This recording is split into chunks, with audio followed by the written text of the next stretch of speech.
Shalom Bapak Ibu Saudara yang kasih Tuhan dan para mahasiswa Sekolah Tinggi Teologi Kataros Indonesia Bekasi. Kembali kita melanjutkan pembelajaran tentang doktrin Roh Kudus, yaitu Roh Kudus adalah Tuhan. Roh Kudus adalah Tuhan. Nah, bagaimana membuktikan bahwa Roh Kudus adalah Tuhan? Di pembahasan sebelumnya, satu firman Tuhan yang sudah kita baca dalam 2 Korintus 3 ayat 17, di dasar membangun pemahaman kita tentang Roh Kudus yang bukan saja pribadi sejati, tetapi juga adalah Tuhan sendiri. Ya, Tuhan sendiri. Saya baca, sebab Tuhan adalah Roh, dan di mana ada Roh Tuhan, di situ ada kemerdekaan. Tadi di sebelumnya itu ada pertanyaan mengatakan bahwa apakah Tuhan dan Roh dalam ayat ataupun dalam teks 2 Korintus 3:17 itu menunjuk kepada Yesus atau kepada Roh Kudus? Atau siapakah Roh Kudus? Ya, siapakah Roh Tuhan yang disebut dengan Roh Tuhan dalam 2 Korintus 3:17? Ini menjadi pembahasan kita. Jadi ada kalimat dalam bahasa aslinya Yunani mengatakan ho krios to pneuma estin. Ho krios to pneuma estin. Nah, secara hermeneutik konteks ayat ini sendiri sudah sudah menjawab bahwa Roh Kudus yang dimaksud adalah Roh Tuhan, yaitu Roh Kudus,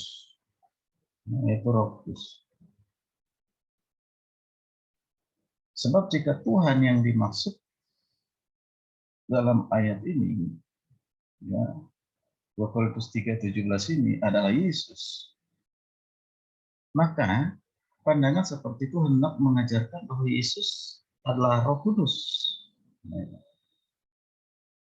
Jadi sekali lagi, sebab jika Tuhan yang dimaksud dalam teks yang kita baca adalah Yesus, maka pandangan seperti ini hendak mengajarkan bahwa Yesus adalah Roh Kudus.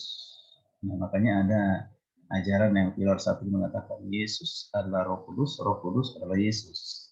Nah, tentu pandangan ini ya pandangan yang keliru, atau pandangan demikian ini merupakan ajaran khas dari mana kelompok ya Sabianisme, ya kelompok dari Sabianisme.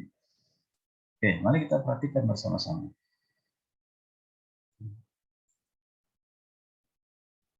Jadi dari ho krios to pneuma estin ini ya. Nah, kalau kelompok Sabianisme tadi, ini sekte ini mengajarkan bahwa Tuhan hanya memiliki satu pribadi yang berkarya melalui tiga pribadi atau tugas yang berbeda dan memiliki tugas atau peran yang berbeda. Kelompok ini mengajarkan demikian. Peran Tuhan yang mencipta dan menurunkan hukum Taurat disebut Bapa. Itu peranan dari pribadi yang pertama, itu Bapa. Peran Tuhan yang menyelamatkan manusia disebut Anak. Ya, disebut Anak. Lalu peran yang ketiga, yaitu peran Tuhan yang menghibur, disebut sebagai Roh Kudus. Jadi menurut kelompok ini, Bapa, Anak, dan Roh Kudus tersebut bukan tiga pribadi, melainkan tiga fungsi yang berbeda. Nah, apakah benar demikian? Mari kita lanjutkan ya pemahaman ini supaya kita jangan sampai terpengaruh dengan pemahaman atau pandangan Sabianisme ini. Ya, Sabianisme. Ya, nah itu kita perhatikan. Sebab menurut pandangan Sabianisme bahwa Yesus dan Roh Kudus yang dicatat di dalam 2 Korintus 3:17 hanya merupakan satu pribadi. bukan dua pribadi yang berbeda. Nah, untuk memastikan siapa pribadi yang dimaksud dengan kata Tuhan dan roh dalam teks yang sudah kita baca, 2 Korintus 3:17 tadi, maka konstruksi kalimat harus diperhatikan, yaitu ho krios to pneuma estin. Ho krios to pneuma estin. Artinya, Tuhan itu adalah roh. Ya. Harus diteliti menurut prinsip gramatika teks tersebut. Nah, mari kita lihat penjelasannya sebagai berikut. Pertama, apabila kedua kata benda dalam kalimat ini adalah kata benda, tentu dan memiliki kasus yang sama yang dirangkai oleh kata kerja ya kopula. Maka kata benda yang kedua adalah sama dengan kata benda yang pertama. Contohnya begini, perhatikan contohnya. Yesus berkata, Krios estin ho huios. Ya. Krios estin ho huios. Agak sedikit kita pahami dalam bahasa aslinya ya. Ya. Artinya, sang anak adalah Tuhan. Nah, ini bisa dibaca nanti di Matius 28 atau saya baca ya Matius 28. Matius 12 ayatnya yang ke-8 ya.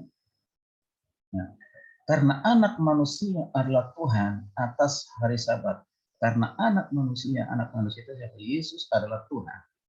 Nah, ini contoh. Nah, dalam konstruksi ini dinyatakan bahwa kata krios dan huios ya, huios memiliki kasus yang sama, yaitu nomatif dengan kata kerja kopula yaitu estin, yaitu kata estin artinya adalah. Jadi kata kopula estin atau estin itu artinya adalah. Nah, karena itu kata huios atau sang anak adalah sama dengan kata krios atau Tuhan. Kemudian kata hohuyos dan krios bukan dua substansi yang berbeda, melainkan substansi yang sama. Nah, sebab itu dapat dikatakan bahwa hohuyos adalah krios, artinya sang anak adalah Tuhan.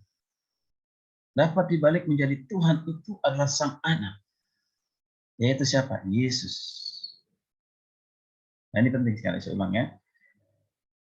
Hohuyos adalah krios, yang artinya sang anak. Nah, sang anak adalah Tuhan, atau dapat dibalik menjadi Tuhan itu adalah sang anak, yaitu Yesus. Dengan demikian dapat disimpulkan bahwa sang anak, yaitu Yesus, adalah Tuhan. Nah, jadi sang anak yang dimaksud siapa? Itu adalah Yesus adalah Tuhan.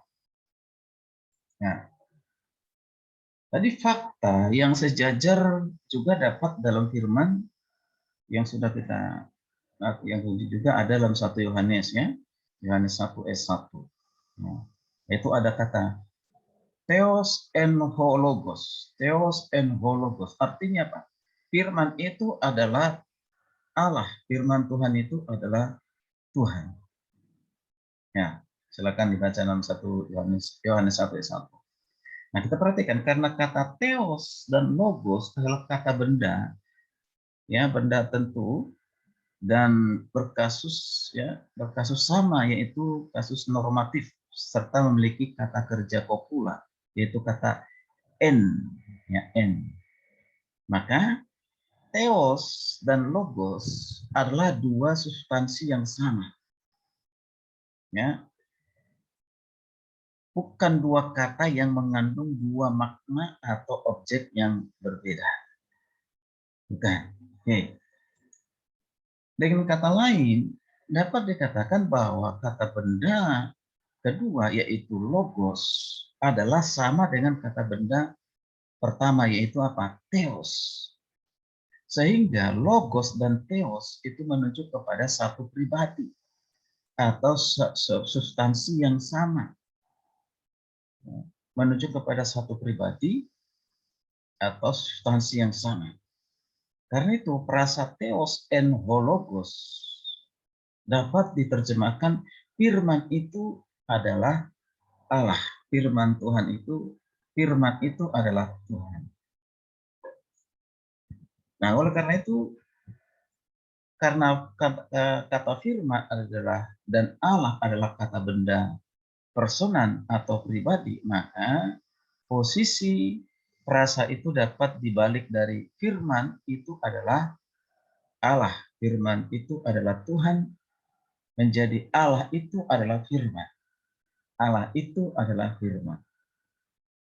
Nah, kesimpulannya, kata firman dan Allah atau Tuhan dalam frasa tersebut, ini hanya menunjuk kepada siapa? Satu pribadi.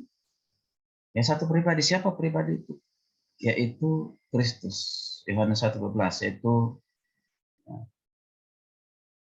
ingat berinkarnasi. Yesus berinkarnasi, dikatakan menjadi manusia.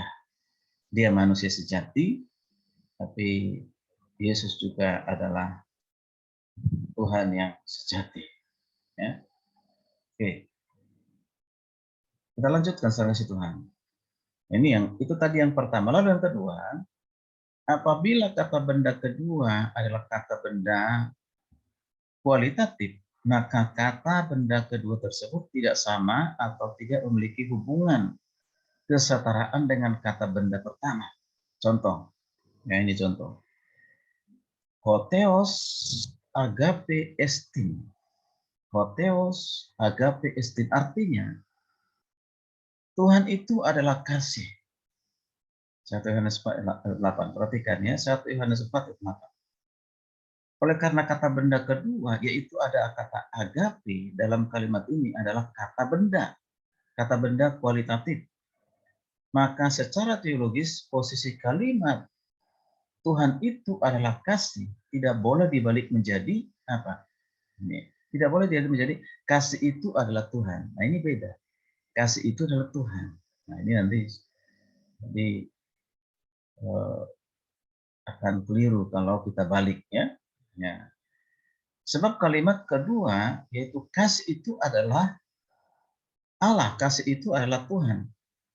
Melahirkan gagasan teologi yang disebut dengan teologi panteistik.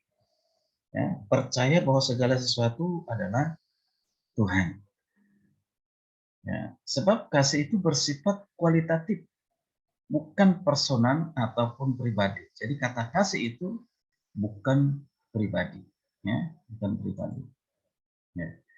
Nah, kita perhatikan kajian induktif yang sudah kita perhatikan tadi, yang pertama dan kedua, memberikan dasar yang sangat kuat untuk apa? Membuktikan bahwa Roh Kudus itu adalah Tuhan atau Tuhan itu adalah Roh Kudus. Ya, melalui firman yang 2 Korintus 3:17 tadi. Itu apa? Ho krios to pneuma estin. Artinya Tuhan adalah roh. Tuhan adalah roh. Nah, kata benda pertama yaitu ho krios, artinya Tuhan, maupun kata benda yaitu kedua yaitu toponeuma. Toponeuma artinya roh dalam ayat ini masing-masing adalah kata benda persona tentu dan memiliki kasus yang sama yaitu normatif. Ya, normatif yang dirangkai ya, yang dirangkai oleh kata kerja popular estin, ya, kata estin. Estin itu artinya adalah ya, adalah. Nah, sebab itu frasa Krios to pneuma estin dapat diterjemahkan Tuhan itu adalah roh. Tuhan itu adalah roh. Oleh karena kata Krios atau Tuhan dan pneuma atau roh merupakan kata benda persona atau pribadi, maka konstruksi frasa itu dapat dibalik dari posisi Tuhan itu adalah roh. Menjadi roh itu adalah Tuhan. Kesimpulannya, kata Tuhan dan roh dalam ayat ini, dalam 2 Korintus 3:17 ini, menunjuk kepada siapa? Menunjuk kepada satu pribadi, yaitu Roh Kudus sebagai Tuhan. Ya. Jadi ayat ini sudah sangat jelas menunjukkan kepada siapa? Kepada satu pribadi, yaitu Roh Kudus sebagai Tuhan. Dia sudah sangat jelas ya, kalau kita bisa memahaminya ya dengan baik dan benar, bahwa sekali lagi Roh Kudus adalah Tuhan. Nanti akan kita lanjutkan pembuktian berikutnya, apa sih bukti-bukti yang menunjukkan bahwa Roh Kudus itu adalah Tuhan dan setara dengan Bapa dan Anak. Silakan ikuti terus di sesi berikutnya. Shalom, Tuhan Yesus memberkati.